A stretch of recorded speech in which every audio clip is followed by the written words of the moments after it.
Welcome to the Vandal Insider Podcast, presented by Inland Orthopedic Surgery and Sports Medicine Clinic of Moscow and Pullman. Let the team that takes care of the Vandals take care of you. Get the latest information on University of Idaho athletics you won't find anywhere else. It's all here on the Vandal Insider Podcast, every fan source for all things Idaho athletics. Here's your host, Dennis Patchin. Welcome to the Idaho Vandal Insider Podcast. Basketball is in the stretch drive of the season, and we'll visit with Biko Johnson from the men's team and Mary McMorris from the women's team about the season so far.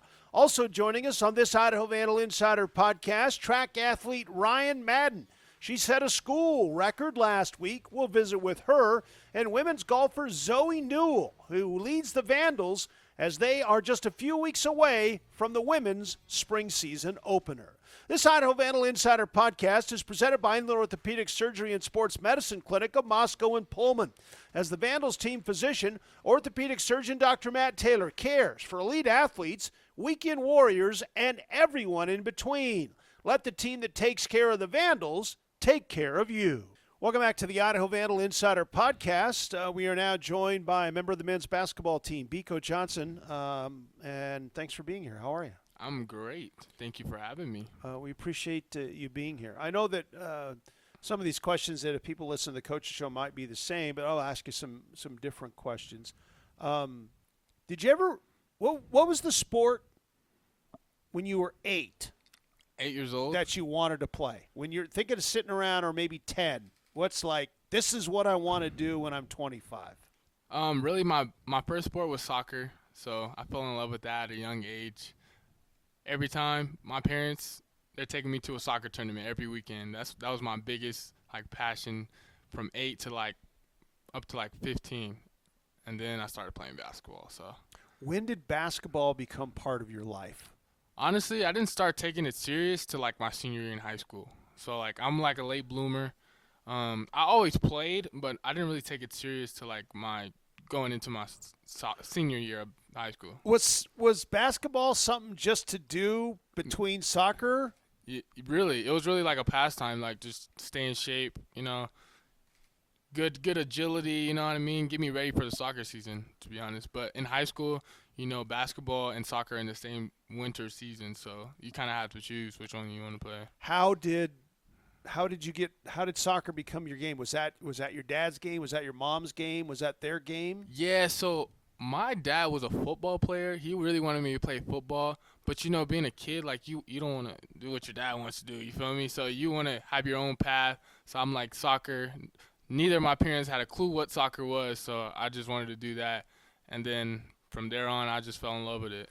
You might be the exception to every young person I've talked to whose parents wanted them to play soccer, but they wanted to play football.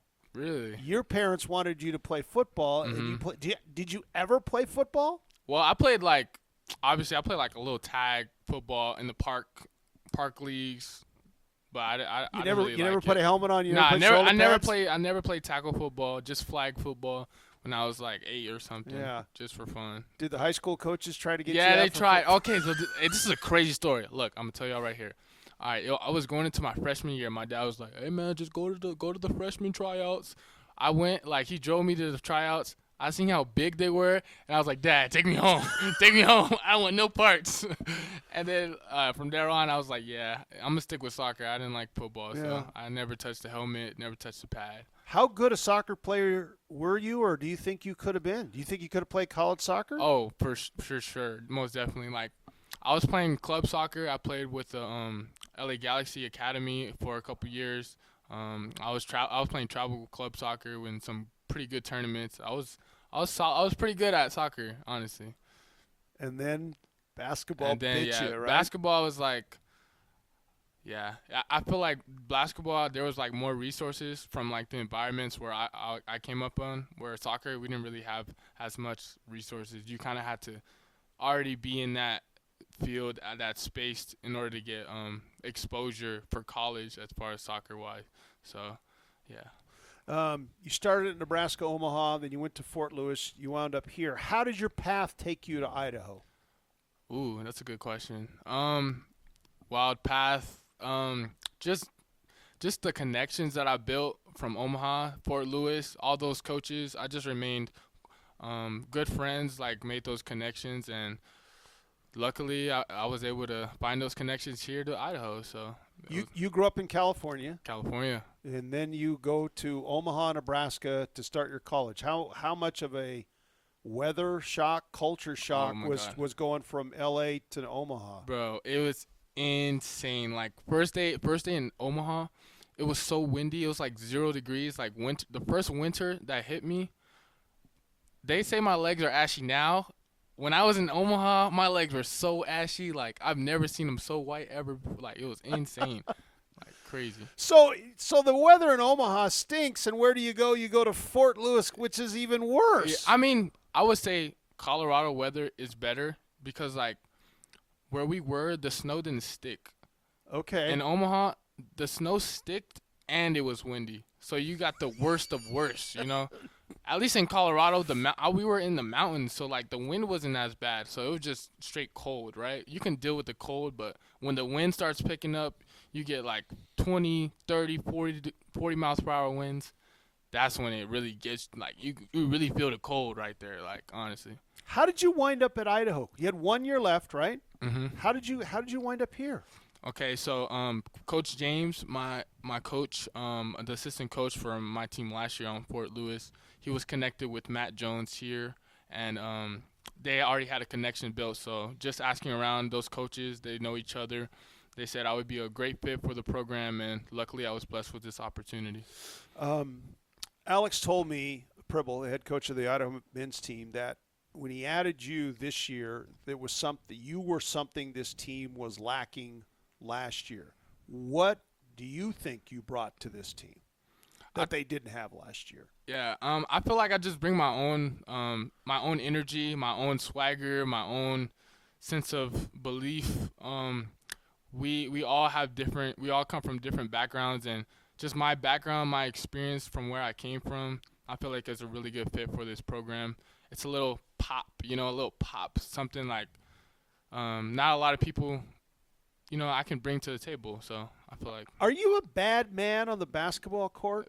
Bad man. What? Can you explain that more? No. That's because sometimes when people say, I don't want to play against that team, he's a bad man. You're not there punching people. You're just a guy that's like, we better figure out what he's doing. Yeah. Because, all of a sudden you really started to score as of late. Mm-hmm. Yeah, I've always been a team first guy, so I feel like our team has struggled sometimes in the first halves, second halves, just scoring the ball. We sometimes go through stretches so I just try to be more aggressive in those moments and just finding my way, being able to impact the game in any way. So lately it's been scoring. Yeah. Because if you want to think of the bad man, like a bad dude to play against, that'd be Seth, right? Seth Joba. Mm-hmm. He's the policeman. He's the enforcer on this team. Yeah, he's a dog. in the nicest sense of the yeah, word, right? Facts. This is it for you for basketball. This is for and the college thing.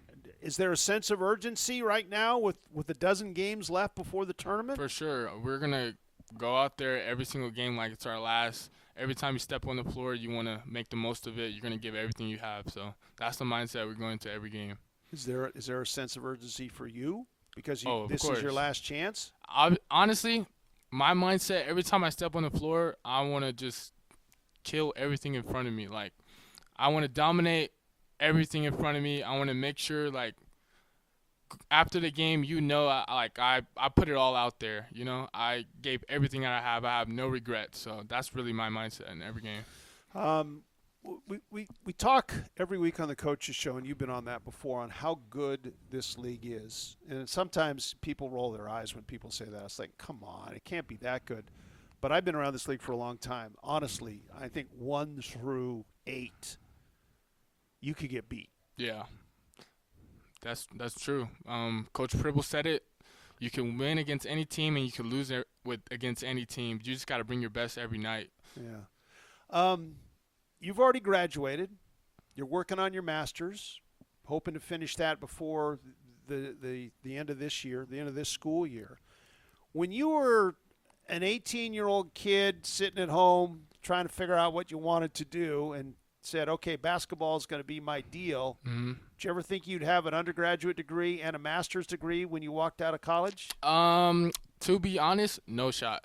Honestly, I just wanted to, I don't even know. I just wanted to go to college, play basketball, just go day by day. You don't really have a plan going into it. At 18, you just want to go to college for free, play basketball, play the sport you love, and just ride the wave. So I've been riding the wave, and I've been blessed with the opportunity to get both my degrees. So And debt-free. And debt-free. You feel me? That's big. That's big time. So is your mom and dad more proud of you as the Biko Johnson, the basketball player, or Biko Johnson, the soon-to-be master's graduate?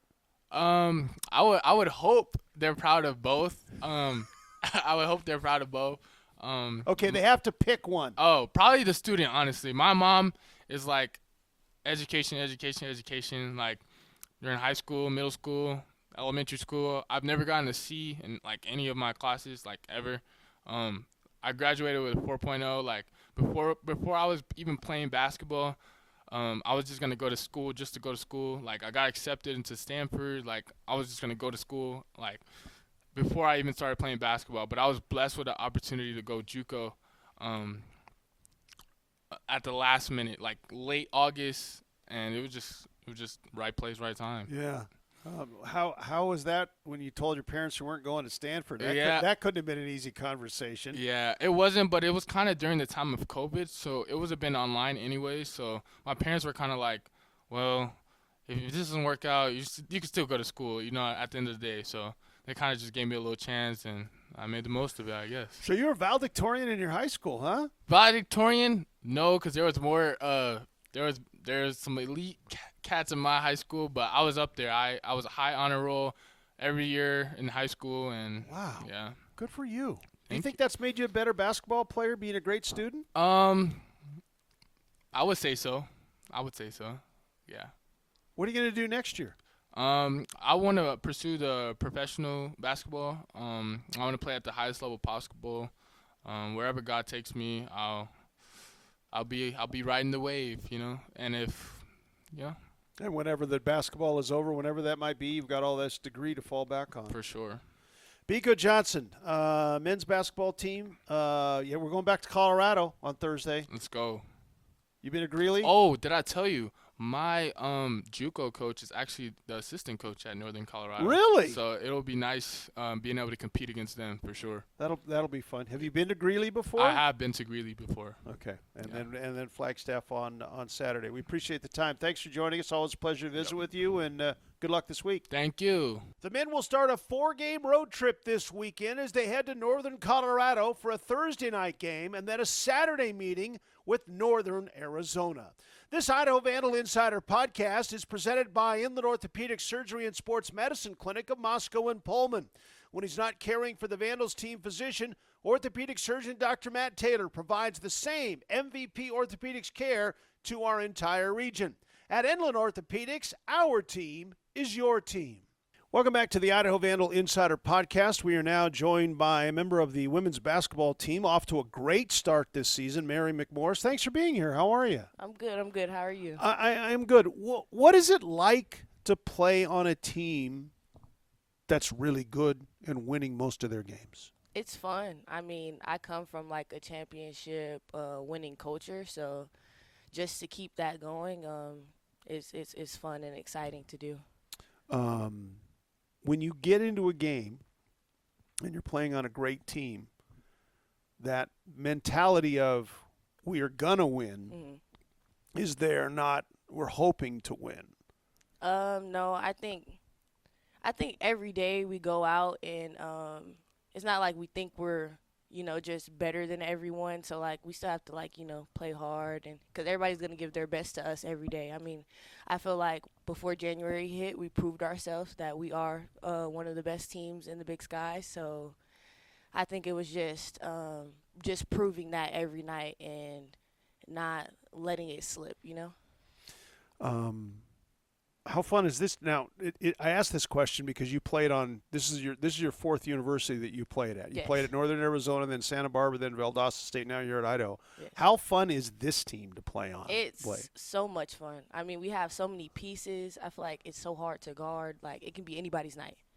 1 through 15. Like, we're deep. Coaches sub quick, so, like, it's not like you're tired, which is defeating to the other, like, team seeing, like, fresh legs come in and it's not a drop-off. So I would say it's fun. It's a fun atmosphere. I always ask the U.S. players, the Americans, how's your Portuguese? Because you got so many. I'm learning. Are you? I'm learning. Deb, Lolo, Anna's, they're teaching me. It's not too good, but they are teaching me. Can you ask them, can I have a glass of water, or where's the bathroom? Have you learned those terms yet? No, not yet. We're working on it. It's like I'll have it and then it doesn't sound too great, so they're hounding me about like saying it correctly. So I'm working on the pronunciation. But that's all part of the fun, isn't Yes, it? yes, just it is. just being a teammate and trying to figure out the other person and what they're about. Yes. Do you enjoy that part of being on a team? I do. I feel like I connect with all of my teammates, and it's pretty easy to. Everybody is like cool people to me. So I don't know. I have my own relationship with each person. Let's talk a little bit about your path. How did you wind up at Idaho as in your fourth school in 4 years? Well, do you just want me to give like the? No. I just your path has kind of led you here, Right. not necessarily about the other places. How did you wind up here at the end of the stop? I guess. It was really the coaches and the culture that they preached. I love what I heard. I didn't really technically come down to like take my visit per se, but I was sold on like Arthur. I was sold on Arthur and Drew and Derek, really the whole coaching staff. I just loved like how they care about like the players and their culture, like basketball wise, the style of play. Like that's what I wanted. That's what I needed. So. You're from the West. You grew up in Las Vegas. Yes, sir. Did you know where the University of Idaho was when they reached out to you? Yes, only because, I played at Northern Arizona. Right. But yes. Okay, so when you were at Northern Arizona and you came here for the first time, what'd you think of Moscow? What'd you think of this place? Very small townish is what I thought. But, I mean, I didn't really know too much. It's like you're kind of in and out, But, yeah, I thought the arena was nice. Like, that was pretty much, I don't know. Because I wasn't thinking about, like, leaving, like, at that point. No, and people forget that, you see the inside of a hotel, the inside of a gym, the inside of an arena, the inside of a bus, and the inside of an airplane. So, Yes. I mean, it's just – but when you go places, considering that you played at NAU, played at Santa Barbara, played in Georgia, when you're on the bus, are you paying attention to what's going by outside at all? Sometimes, but 90% of the time, if we're riding somewhere, I'm asleep, bus or plane. Okay. Which is a I gift, sleep it through. which is a gift that not all of us have. So congratulations on your gift there. Yes. That I wish I could do that. When they reached out to you at Idaho, what was the first question you asked? What were you in making the decision?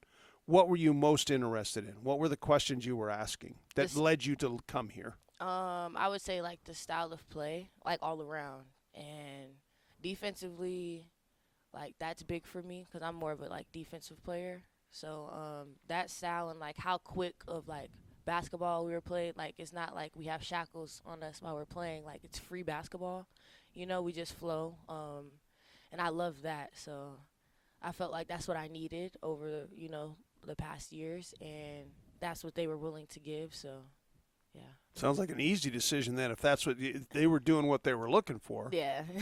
How was basketball your game? I mean, obviously, if you're playing basketball at the Division I level, you're an athlete. How did basketball wind up your sport? Honestly, I've been around it my whole life. My mother and my siblings play, and like we would always play in front of my house. my brothers will always like I go up for a shot, they always like block me young. I was like 2 years old trying to get the ball up to the basket, and they were just ruthless. So I think that, and then from the age of 5, I went and played on an all boys team, and like what was that like? It was fun. It was very fun. Like I like playing against boys more than girls. I feel like boys bring out another side of me, like another, because you got something to prove, you know? Girls, it's like, I feel like I play softer against girls, which is not good, but like against boys, I got something to prove. So it's like, you know, like it was fun for me. It's a different carrot dangling in front of you then, isn't it? Yes. Do you, your mom played basketball. Do you remember the first time you beat your mom? Honestly, she's cold. Like, not until like she got older and like not able to like do everything she used to be able to do. So probably like when she got in her like 40s. Good, but it doesn't matter because you beat her, right? Yeah, I did. It doesn't. I don't care if you can't move anymore, Mom. I finally beat you. Finally. She's still gonna say that don't count, but yeah, well, it counts on this podcast, so that's all that matters, right? Right. That's all that matters. What are you studying? What are you looking forward to doing after school? Right now my major is general studies. After school, I plan to become an officer in the Air Force. So yeah, that's my plan right now, and I'm trying to get my cybersecurity and security clearance through them, and then do cybersecurity outside the military after that. Wow. Yep. So you'll graduate and then get a commission into the Air Force. I'm actually studying for that Air Force test right now, and it's a lot, you know, with school, basketball, and, you know, all the traveling and stuff, but I'm getting it done. I take my test in like 2 weeks, so yeah. It's like a 5-hour test. Wow. I'm excited. How did that become part of your journey to serve the country? It's something, well, my father served in the Navy. My sister also served in the Navy. My wife is in the military. She's in the Air Force. So I felt like it would be a good like stepping stone for me. And also would help me like get to the career that I want to do at the end of the day, which is cybersecurity. So I felt like all around like everything would like fit well for me. How did cybersecurity be the bug for you? How did you get interested in that? I like the coding aspect of it and stuff, like having to protect, you know, certain things or whatever through that. Also, the money is nice. It is very nice. So I felt like that would be the best career for me. Are you good on computers then? Yeah. Well, when this podcast's over, you can help me with a couple of things. I got a new computer, so no, I'm just kidding. What would it like for you to be an NCAA tournament team at the end of the year? Because that is the goal of this team, and the way you guys are playing, I think that's a realistic goal. What would that mean? Yes, that would be special to be able to like get a ring, join March Madness, and like have a piece of that. That's what I've been itching for like the past 4 years. So to be able to like be a part of that, I feel like would be very special. We appreciate the time. Thanks for joining us. Congratulations on a great career, and I can't wait to see where you're going to go, and I'll be the first to say thank you for your service to our country. Thank you. The Idaho women will play one on the road and one at home this week in an unusual schedule. Thursday afternoon, they'll be in Greeley at Northern Colorado. Then they'll hustle back home to host Northern Arizona Saturday afternoon in the ICCU Arena. Today's Idaho Vandal Insider Podcast is presented by Inland Orthopedic Surgery and Sports Medicine Clinic of Moscow and Pullman.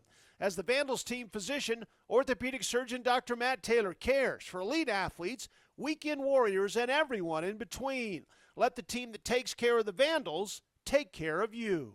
Welcome back to the Idaho Vandal Insider Podcast. We are now joined by school record holder Rhyann Madden from the women's track team. Thanks for being here. How are you? I'm good. Thank you for having me. We appreciate you being here. When I said that, you got a big smile on your face when I said school record holder. What is it? Do you feel different now that you're a school record holder as opposed to before, like last Thursday when you weren't? I mean, I don't feel very different because it's like it just kind of feels like any other race for me. But I'm honestly proud of myself because it was something that I wasn't expecting. But I'm trying not to get like too excited or too cocky because I know that I still have a lot of work to do for the rest of the season and going in the outdoors. When somebody does something like this in your sport, the first question I always ask them is, did you know you had set a record? Did you have a feeling you were setting a record? What was it when you crossed the finish line other than, man, that was fast? I mean, I was so tired at the end of that race because I kind of accidentally like sprinted the whole thing even though I didn't have a plan to. And I was like, okay, I definitely went really slow at the very end because I just died. I was so tired. But I was like, I think I ran that pretty fast. And then my coach, I was like, and then my coach was like, congratulations, you just set a school record. I was like, oh my gosh, like, I didn't really believe it. But yeah. That's in the 300 meters, right? Yeah. Okay. So when you set the school record, did you feel a lot better than you were feeling before when you were bent over huffing and puffing? Yeah, I was actually really happy because I was just like so surprised. Yeah. And yeah, it was kind of an unreal moment. Okay, and did your coach say it with that kind of emotion? Or was he mad? Really? No, he was kind of just nonchalant about it. He was smiling. He's not a very emotional, like, lively guy. He was just like, congratulations, you set a school record. I was like, oh my gosh. Okay, so who's the first person you called or text after you did this? I didn't really text anyone, but my family came to watch me, so they like, I looked at them and they were like, good job. Like, oh my gosh, like raising their hands. But yeah, I kind of just got some texts because they like posted it on the Instagram. So I had a lot of like family and friends texting me, and that made me feel really happy. Did you, do your parents usually come? Your family usually come? Yeah, we have a lot of meets in Spokane. That's where I'm from. Yeah. So they're able to go to a lot of those if they're not working. But they like to go to the home meet because it's really close and it's a really fun meet. Yeah. That was what I mean. If you'd have set the record in Pocatello or Bozeman, where you have meets, maybe not as cool just to do it in front of your family and friends. That had to be. I mean, now that you think about it, I'm glad I was able to do it in front of them. Yeah, I agree, and it was in front of a lot of people that I knew because like friends from other sports were able to come watch, or just like being in the dome was really fun to do that. Okay. Were you always fast as a kid? I would say yes, because I grew up playing mostly like basketball and soccer, and I was kind of like, I liked being fast. I think I wasn't that skilled in the sports, and I had to use my speed to like kind of get by. So I would say I was a quick kid. When did you think, okay, I'm fast, this might be an opportunity to do something past high school?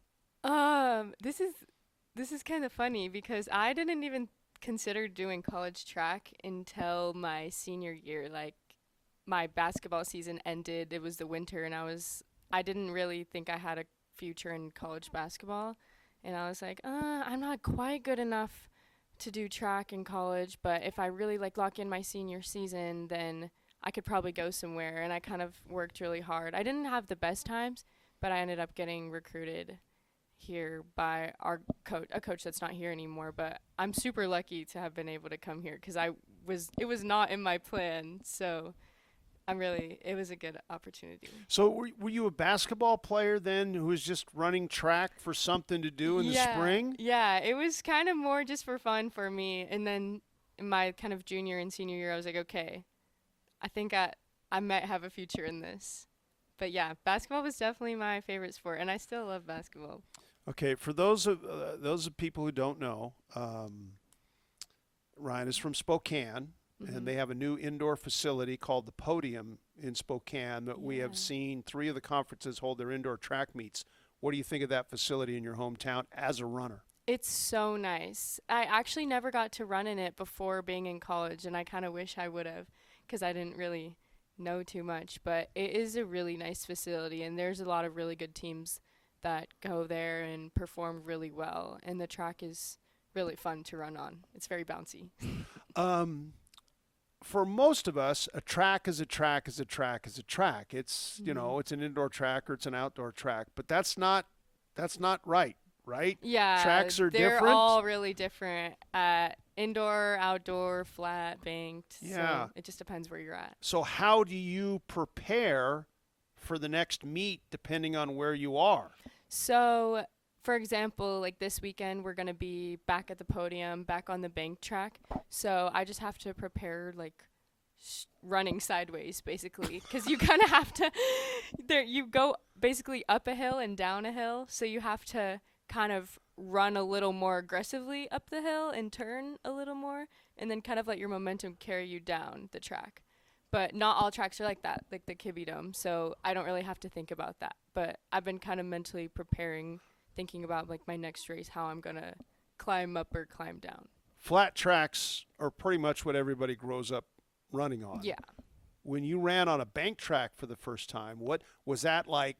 This is really cool, or was, well, that's different, and I better be more prepared the next time I do this? Yeah, I was very like distraught by how weird it felt, because I was in the starting blocks and I had all this weight on my left hands and I was tilted and I kind of like almost fell out of the blocks because I was not used to it. But after a few races, it started to be like, okay, this is fun. But it does take some time to get used to. Yeah. How did you wind up here at Idaho? You talked about being a kind of, yeah, maybe I'll do that. And then some people started recruiting you. And then, so how did you wind up at Idaho? Yeah, so I decided, well, I was originally just going to go to college at WSU, not be an athlete or anything. And then after I decided, okay, maybe I want to do track, I was like, where should I go? I'm not like super, super good to go like Power 5 school, but I got recruited by like Central Washington, which is a D2 school. And then my basketball coach actually used to go to coach track at another high school in Spokane, and he had sent some of his athletes to Idaho. And I was kind of talking with him, and he was like, I could reach out to the coach for you or kind of put in a good word. And so I was like, okay, like Idaho, I don't know too much about them, but it's right by Wazoo. I'd be kind of close to home. And so I started communicating with the coach, like going back and forth. And then I came on a visit here and I met some of the girls on the team, and I was like, oh my gosh, I love them so much. Like, I really wanted to come here. So I'm so happy. How did you, I mean, what was that first practice like for you, who didn't really consider herself a track athlete until like the end of her high school career, and now you're showing up and competing against college athletes? Yeah, it was kind of a wake-up call, especially my freshman year, because I've improved a lot from freshman year to now. My like running form and everything, I was just very intimidated because everyone I felt like had so much more experience. I was just an 18-year-old going against like 22-year-olds, and I was like, it was a little discouraging at first because I wasn't performing as well as I wanted to, but my teammates were always like so positive and so encouraging, and they saw the potential in me, and that kind of helped me get out of that stage of being intimidated and stuff like that. It's funny, you know, a football game lasts 3 hours, a basketball game lasts 2 hours. Yeah. There are all kinds of sports that you play for long periods of time. Yeah. I don't know what your time was in setting the school record, but in 300 meters, it's not that long. No, it was 38.6. Okay, so what's it like for your event to be only less than 40 seconds? It's really stressful. I always talk about this because it's like in basketball, you're not putting 100% every single time. Like you are, but you got to walk around, take a little break, like stand back. And track is like you're putting 100% of your effort and you have one chance to do it. And so it's a little stressful, and you know, like there's not a lot of room for error, especially in sprinting races, because there's just not that much time to make up. So that's definitely like a struggle with me for track. It gives me a little bit of stress, but you kind of just get used to it the longer you do it. Yeah. What's the hardest thing about being a track athlete? Oh, that's tough. Is it the mental? I would say definitely the mental barriers. The physical barriers are tough because you got to watch what you eat. You have to just lock in all the time and take care of your body, because basically track is just keeping yourself in as good as condition as you can. But you also have to, like, give yourself some breaks. But the mental part is also tricky because if you don't perform the way you wanted to, it can get really discouraging, especially if you feel like you've been doing the right things and practice with nutrition and sleeping and that. So you kind of just have to have a short-term memory, meaning, like, okay, that wasn't the best, but I'm going to go get it next week, because you don't really have time to sit and be sad, because that's just going to probably hurt your performance even more. So when track ends, whenever you slow down and become a slow person instead of a fast person, well, what are you studying in school and what do you want to do? This is kind of a hard question as well, because I kind of go back and forth. But right now I'm studying like sport and exercise and health sciences, and I'm on track to get a certification to be a teacher. And so right now I'm like teaching in the middle school, and I'm going to be teaching health, which is really fun. But I don't know if being a teacher is my forever career, as much as I like it. But I might look into more like marketing or sales jobs within like maybe the medical field. But I'm trying to keep my options open because I like to be dynamic in general. So I want a job where I could like talk to people, and I don't know. But I actually do really enjoy teaching.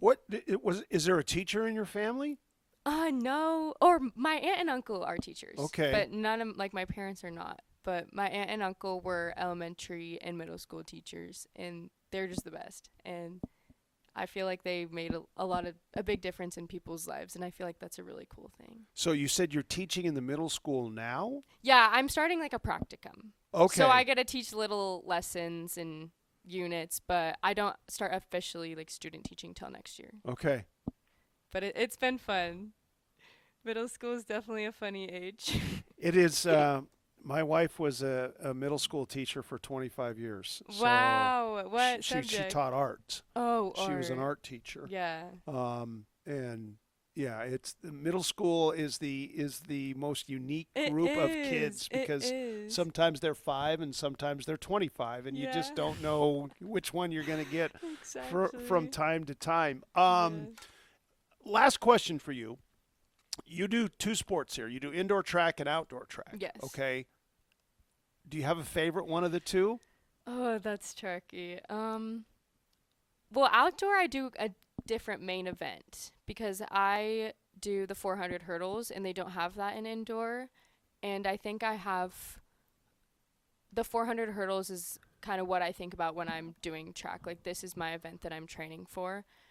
It's a very hard event. It's the hardest in track. I believe of all the running events, the 400-meter hurdle is the hardest. It is pretty difficult. Because you got to run 400 meters as fast as you can, and they put obstacles in your way, and you got to jump over the top and can't break stride. Yeah, that part is very tricky for me, and I definitely haven't nailed it down yet. And I've never had a race where I was like, wow, like that went really well. I didn't mess up once, but it's fun, and it's really satisfying, like, to see your times drop in that, but it's definitely really hard. But I think I like outdoor track if I had to pick one, just because we can travel, we get to see more places, like running at a track with palm trees around it. I always have fun doing that, and I feel like, outdoor is, like, it's the track vibe. Rhyann, we appreciate the time. Thanks for sharing your story, and continued success, and congratulations on being an Idaho Vandal school record holder. Thank you so much for having me. This is really fun. This Idaho Vandal Insider podcast is presented by Inland Orthopedic Surgery and Sports Medicine Clinic of Moscow and Pullman. When he's not caring for the Vandals as team physician, orthopedic surgeon Dr. Matt Taylor provides the same MVP orthopedics care to our entire region. At Inland Orthopedics, our team is your team. Welcome back to the Idaho Vandal Insider Podcast. We are now going to talk a little women's golf with Zoe Newell from the women's team. I know it's a sunny day when we're recording this on Tuesday, but it's not actually golf weather out there. It's especially for a kid from Arizona, right? No, it is not. What? So what are you doing? Because the season is getting ready to start here pretty soon. Yeah, it is. We are very lucky to have an indoor training facility for us to use that way we can prepare for the season. And a majority of our season is down in the state of Arizona, and we're very lucky that we can travel to these amazing courses that are a little bit warmer and better places to play golf than up here in the Pacific Northwest area where we're reaching frostbites and some snow.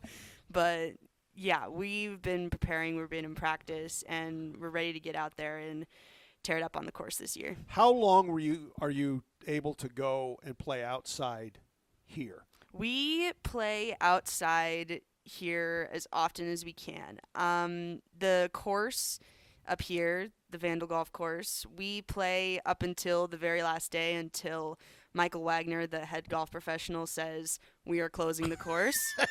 You guys are the ones turning the lights off on the course. You're the last ones. Kind of. Will it be an open course? Yes, but we'll still be out there, probably 48 degrees and wind chill, and we'll still be playing out there. But we also sometimes go down, even when the Vandal course closed, we'll go down to Lewiston and Clarkston, and we'll play some courses down there so that we can still, even though it's not snowing at that point, we can still golf out in some weather. You play golf at a very high level. I don't. Mm-hmm. How much work can you get done indoors in the wintertime? We can get down a lot of work. It's mainly what we'll be doing during indoor practice is a lot of technique work, focusing on things that we need to improve so that we can translate it to the outside. And something that we don't get a lot when we are practicing outside is a lot of statistics or numbers that a lot of other sports would rely on.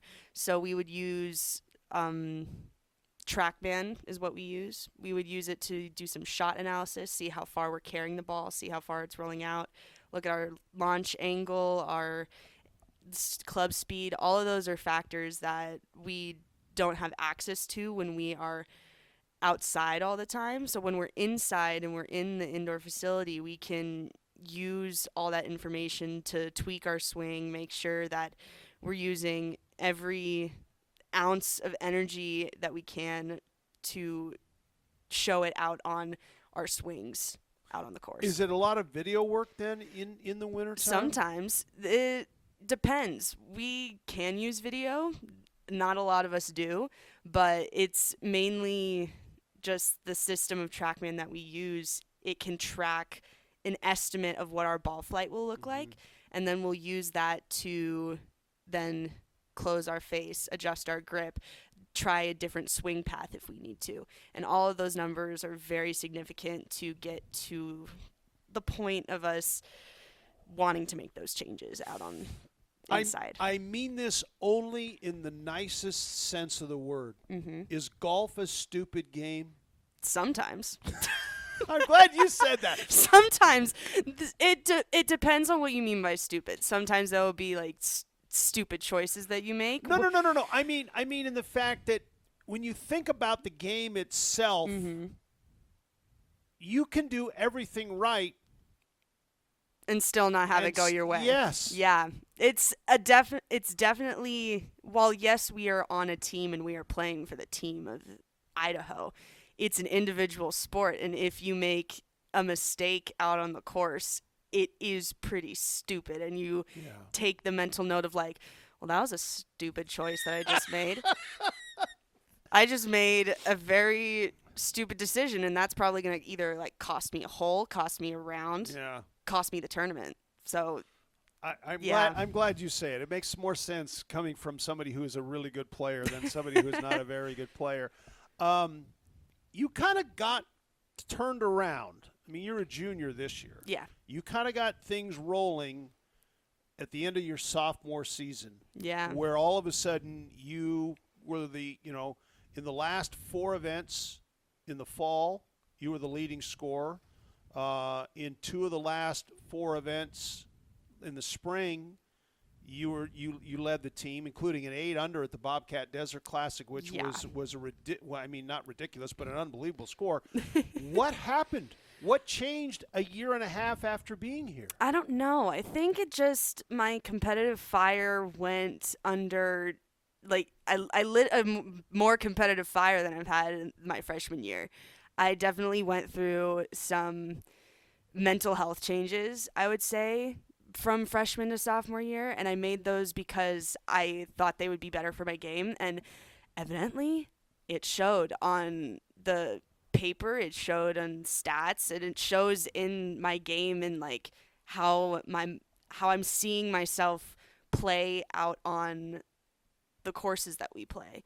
So when it was insane seeing that -8, especially at that tournament where like Lauren Greeny from Montana State, she is a phenomenal player, and she's from Pullman, Washington. Right. And she has been a great competitor in the Big Sky.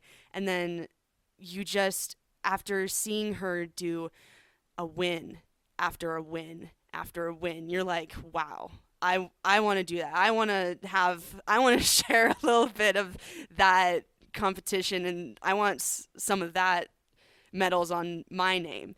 But when at that Bobcat Invitational, I was like, I'm giving it all I got. I'm going to just close off any mindset of just, I want to win. I'm just going to have my mindset be, I want to just play the best golf I can. I removed the win part out of that statement and just said, I just want to play good golf. And I went out there, tied for first, and then me and Lauren went into that playoff, and I still going into that playoff was like, I just want to play best golf I can. Evidently it didn't go in my favor, but it's still, I was very proud of myself and how I finished that tournament and how we as a team finished that tournament. I was very proud of what we accomplished.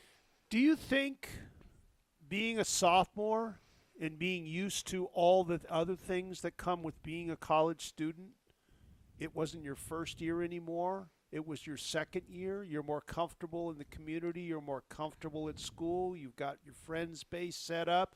You're comfortable. You understand what the classwork is. Do you think all of that maybe helped you relax and play better golf? Probably. I think definitely on the athletic side, it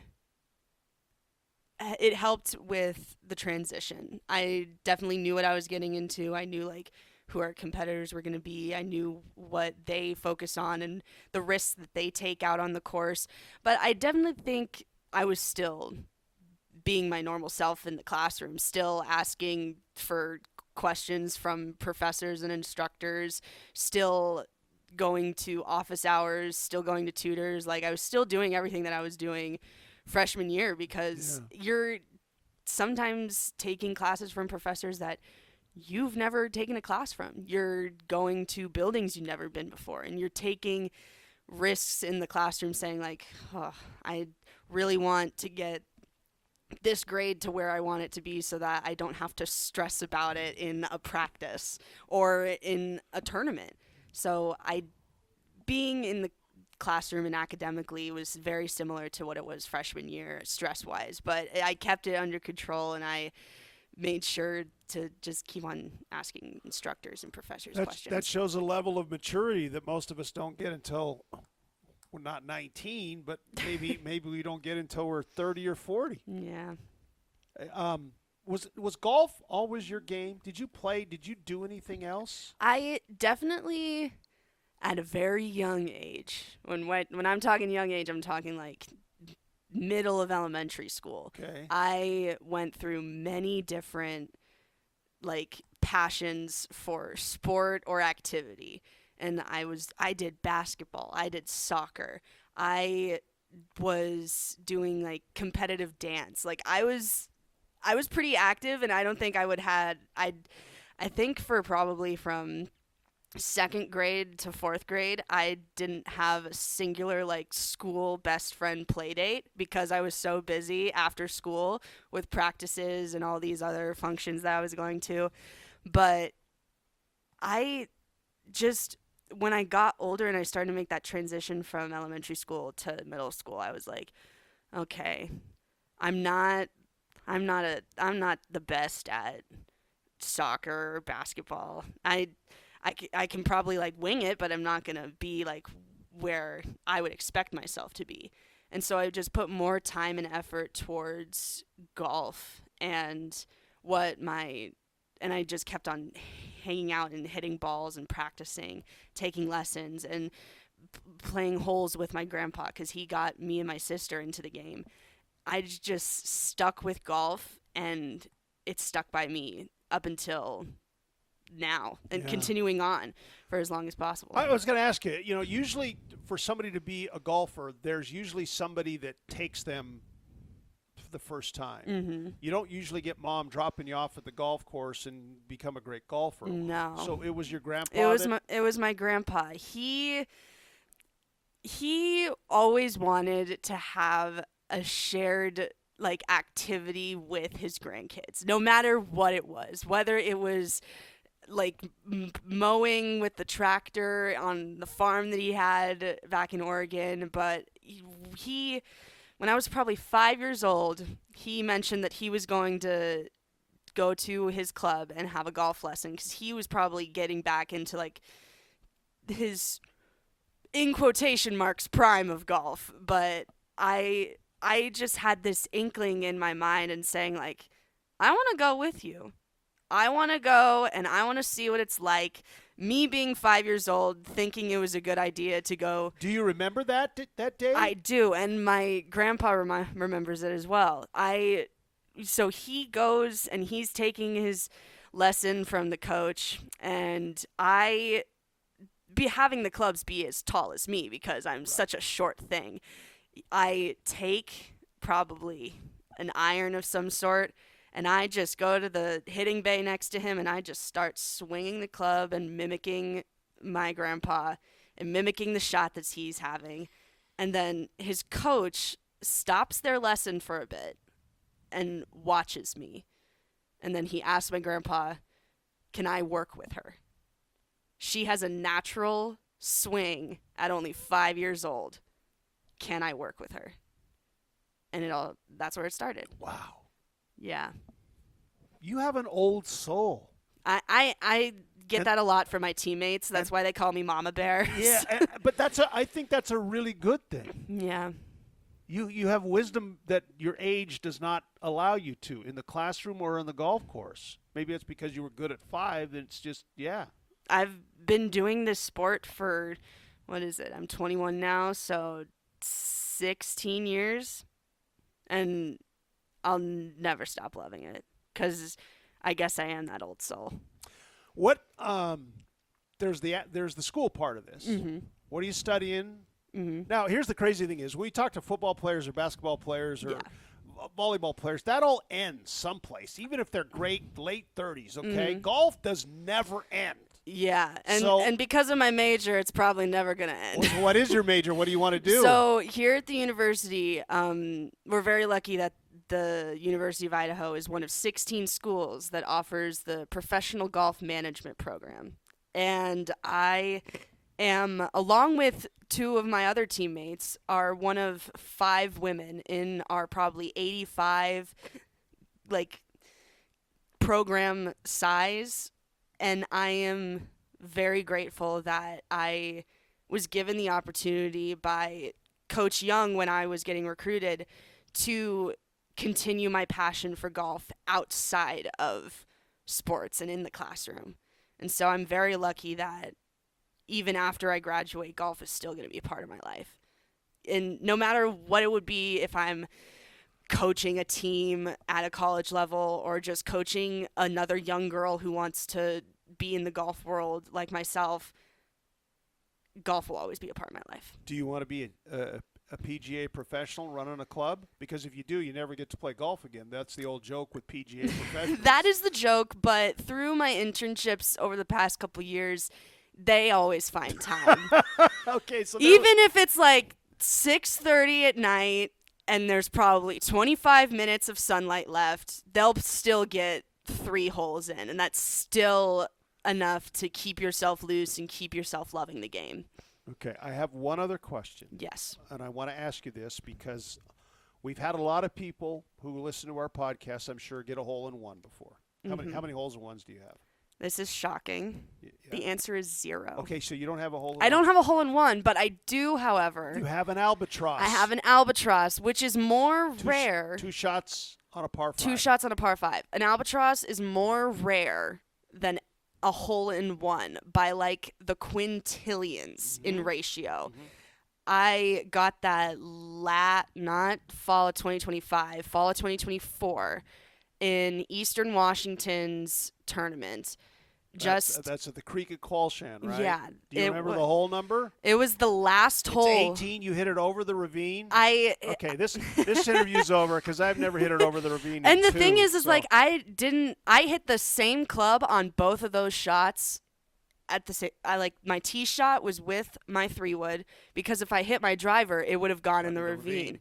So I hit my 3-wood, and I'm talking to Coach Young, and I'm just like, I'm scared that I just need to get it over, and if I get it in a bunker, I'm fine with it. I just wanted to get it over the ravine because that ravine just creeps me out.